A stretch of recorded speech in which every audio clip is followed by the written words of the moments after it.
Brett Slattery played center for the 5th grade Lakota Tomahawks and felt the need to write this letter last fall to the commissioners at the Greater Miami Youth Football Conference. You can't have a kid running from 15 yards away and you hit him with his head down before the snap.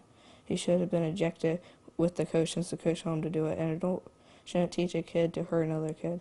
The letter came after this play against Sycamore. At the start of the second half, the A's coach on the sideline waves his player to blitz before the snap. Helmet to helmet with Slattery. Offsides was the only call.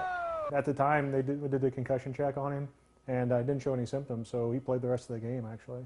So nothing else was said until after the game when the commissioners saw this video and unanimously agreed to suspend the coach and put a memo out to all coaches and officials. Everybody who officiates in a GMYFC game, that they have the power, if they see this, that player and that coach need to be immediately removed, versus where in this incident, I think there was just an offside penalty. Slattery was diagnosed 2 days later with a concussion, missed a full week of school, back in 3 weeks to play the game. We're not scared. I think he might have had a little bit of trepidation going back, and it took him a little bit of time to kind of find that groove again.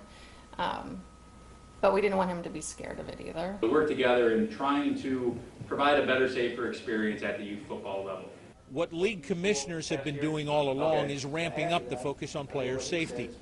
This winter meeting on Tuesday night brought in the regional reps from Heads Up Football and the Guardian protective helmet covers. This soft shell helmet cover can reduce the impact of a head-to-head collision by up to 33%. And the GMYFC is responding. It makes sense to wear them in practice.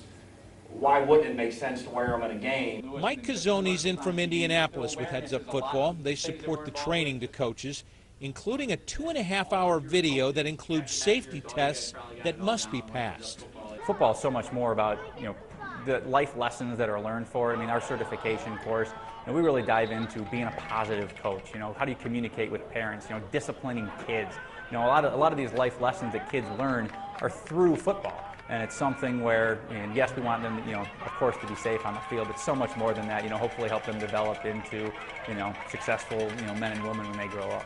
I just think people are more aware that the final score isn't really what matters. It's about teaching fundamental football and keeping everybody safe, and that the score is becoming secondary.